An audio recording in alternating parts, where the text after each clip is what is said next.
ছাত্রীর ছদ্মবেশে আচমকাই হাসপাতাল পরিদর্শনে গতকাল রাত্রে স্বাস্থ্য প্রতিমন্ত্রী। গতকাল রাতে নদিয়ার কল্যাণী জেএনএম হাসপাতালে সারপ্রাইজ ভিজিট দিলেন সুমনা সরকার।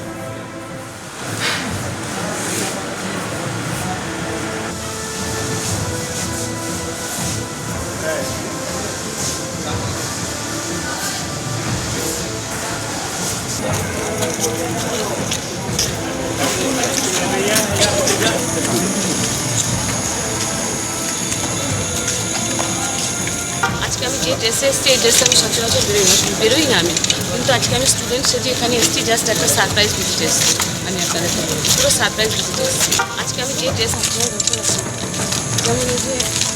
সুজিত মণ্ডল আমাদের প্রতিনিধি রয়েছেন আমাদের সঙ্গে। সুজিত, আমরা জানি মুখ্যমন্ত্রী শুভেন্দু অধিকারী তিনি হাসপাতালে নিয়মানুবর্তিতা পরিচ্ছন্নতা নিয়ে একগুচ্ছ নির্দেশিকা কিন্তু দিয়েছেন হাসপাতালে গিয়ে। এবার সুমনা সরকার তিনি যখন গতকাল রাত্রে পৌঁছলেন জেএনএম মেডিকেল কলেজে, কি জানাবেন?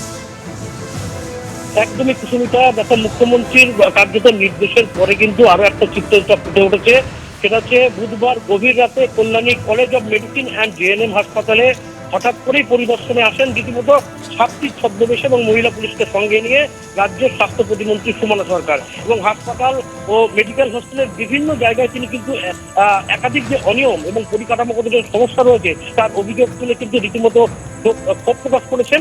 এবং সূত্র মারফত যেটা জানা গিয়েছে, পরিদর্শনের সময় হাসপাতালের পরিচ্ছন্নতা এবং রোগীর যে পরিষেবা, চিকিৎসক এবং স্বাস্থ্যকর্মীদের উপস্থিতি এবং মেডিকেল যে ছাত্রছাত্রীদের হোস্টেলের পরিবেশ তা কিন্তু তিনি পুরোপুরি খতিয়ে দেখেন। এবং হাসপাতাল এবং হোস্টেলের বিভিন্ন জায়গায় যে সমস্ত নোংরা পরিবেশ রয়েছে তাই নিয়ে কিন্তু রীতিমতো তিনি অসন্তোষ প্রকাশ করেছেন।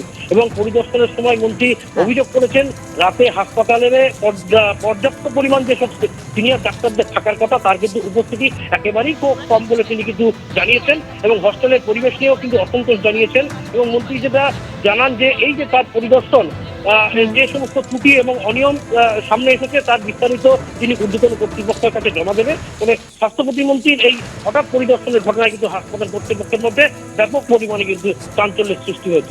ধন্যবাদ। হসপিটালে সারপ্রাইজ ভিজিটে এসেছি। আমি দেখতে এসেছিলাম প্রচুর কমপ্লেন আসছে যে ডাক্তার থাকে না, রাত্রিবেলা 10টার পর বেশিরভাগই কোনো সিনিয়র ডক্টর থাকেন না। সত্যি কথা বলতে আমার এই জেএনএম হসপিটালটা নিয়ে এত নোংরা করে রাখে, এত নোংরা প্রত্যেকটা জায়গা, এমন কোনো ডিপার্টমেন্ট নেই যে নোংরা নেই। হার্ট বাদ দিয়ে এমন কোনো ডিপার্টমেন্ট নেই যে নোংরা নেই। এটা আমাদের কাছে অত্যন্ত নিন্দনীয়। আমাকে এখানকার যিনি এমএলএ অনুপম বিশ্বাস তিনিও বারবার বলেছেন, দিদি জেএনএম হসপিটালটাকে দেখুন, জেএনএম হসপিটাল 500 বেডের হসপিটাল, আজকে সেই হসপিটালটার কী অবস্থা, কি দুর্দশা, দেখে খারাপ লাগছে। নোংরা হস্টেলে গেছি তো, হস্টেলটার কী অবস্থা, কী অবস্থা, ওখানে কোনো সিকিউরিটি নেই, কিছু নেই, একদম পুরো ওপেন টু অল, একদম ওপেন টু অল। এটা আমার কাছে অত্যন্ত খারাপ লাগছে। আমি এসেছি, আমি ইনভেস্টিগেশন আমি দেখে গেলাম সারপ্রাইজ ভিজিটে এসে। আজকে আমি পুরো স্টুডেন্ট সেজে এসেছি এবং আমি পুরো সিভিলে আমি মহিলা পুলিশ নিয়ে এসেছি সাথে করে। আমার নিজের সিকিউরিটিকে আমি বাইরে রেখেছি। এটা আমি উপরে ইনফর্ম করেই আমি এখানে এসেছি। আরো অস্বস্তিতে পড়লেন অভিষেক বন্দ্যোপাধ্যায়। তাঁর বিরুদ্ধে আরো দুটি নতুন অভিযোগ দায়ের হলো। এক শিশুর হাত বাদ যাওয়া নিয়ে অভিষেক বন্দ্যোপাধ্যায়ের বিরুদ্ধে থানায় অভিযোগ দায়ের হয়েছে। পাশাপাশি সরকারি জমি থেকে মাটি, মূল্যবান গাছ চুরির অভিযোগে কৃষ্ণনগর আদালতে দায়ের হয়েছে মামলা। আরো অস্বস্তিতে অভিষেক বন্দ্যোপাধ্যায়। ডায়মন্ড হারবারের তৃণমূল সাংসদের বিরুদ্ধে আরো দুটি নতুন অভিযোগ দায়ের হলো। এক শিশুর হাত বাদ যাওয়া নিয়ে অভিষেক বন্দ্যোপাধ্যায়ের দিকে অভিযোগের আঙুল তোলা হলো। পাশাপাশি সরকারি জমি থেকে মাটি, মূল্যবান গাছ চুরির অভিযোগে কৃষ্ণনগর আদালতে দায়ের হলো মামলা। কোনো সুরাহ হওয়ার থেকে তো আমার আরো ক্ষতিই হয়ে গেছে। আমার বাচ্চাটার তো দেখতেই পাচ্ছেন একটা হাত তো চলেই গেছে। তো ওনার কাছে গিয়েছিলাম, উনি আশ্বাসও দিয়েছিলেন যে বাচ্চাটার উনি পুরোপুরি দায়িত্ব নিচ্ছেন, কিন্তু উনি যে দায়িত্ব নেওয়ার পরে এইভাবে এড়িয়ে যাবেন, মানে আমাদের ভাবা ছোঁয়ার বাইরে। দক্ষিণ চব্বিশ পরগনার বিষ্ণুপুরের বাসিন্দা চিত্তরঞ্জন মান্না ও রুমা মান্না, তাদের 3 বছরের শিশুকন্যা জটিল রোগে আক্রান্ত। দম্পতির দাবি, দিল্লি এইমসে চিকিৎসার খরচ জোগাতে না পেরে অভিষেক বন্দ্যোপাধ্যায় দ্বারস্থ হন। এরপর সেবাশ্রয়ে শিশুর সব চিকিৎসা করানোর আশ্বাস দেন তৃণমূল সাংসদ। বেশ কিছুদিন পর শিশুটিকে আরজিকর মেডিকেলে পাঠানো হয় চিকিৎসার জন্য। দম্পতির অভিযোগ, দীর্ঘ চিকিৎসার পরও শারীরিক অবস্থার কোনো উন্নতি হয়নি, উল্টে পরিস্থিতি আরো খারাপ হয়। এরপর গত বছর 16 জুন আরজিকর মেডিকেল থেকে ফের দিল্লি এইমসে রেফার করে দেওয়া হয় ওই শিশুকে। শেষ পর্যন্ত প্রাণহানির আশঙ্কায় বাদ দিতে হয় ডান হাত। অভিযোগ, এরই মধ্যে অভিষেক বন্দ্যোপাধ্যায়ের সঙ্গে ওই শিশুর ছবি দিয়ে সেবাশ্রয়ের সাফল্য হিসেবে তুলে ধরা হয়। এরপরই বিষ্ণুপুর থানায় অভিষেক বন্দ্যোপাধ্যায় সহ 6 জনের বিরুদ্ধে অভিযোগ দায়ের করেন ওই শিশুর মা বাবা। উনি শুধু এটাকে মার্কেটিং করার চেষ্টা করেছিলেন অভিষেক ব্যানার্জির কথা বলে। তার জীবনটা আমি পুরো শেষ করে দিই। এই পুরো পরিস্থিতির জন্য যাই হচ্ছে অভিষেক ব্যানার্জি, অথচ অভিষেক ব্যানার্জি একে নিয়ে মার্কেটিং করেছিল। অভিষেক ব্যানার্জি এদের সঙ্গে যে ব্লাফবাজি করেছে, এটা একটা বিচার হওয়া দরকার আছে। কালীঘাট তৃণমূলের তরফে জানানো হয়েছে এই অভিযোগ পুরোপুরি ভিত্তিহীন, আইনি সাহায্য নেওয়া হচ্ছে।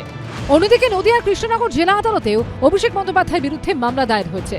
কালীগঞ্জের পলাশী সুগার মিলের সরকারি জমি থেকে অবৈধভাবে মাটি ও মূল্যবান গাছ কেটে বিক্রি, সরকারি সম্পত্তির ক্ষতি এবং প্রাণনাশের হুমকির অভিযোগ তুলে মামলা দায়ের করেছেন এক সমাজকর্মী।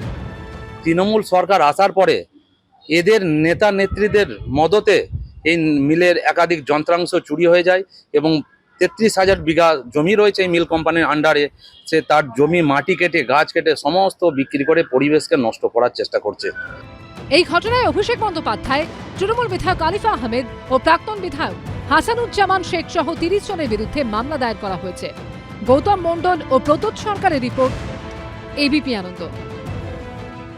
এবিপি আনন্দ, এগিয়ে থাকে, এগিয়ে রাখে।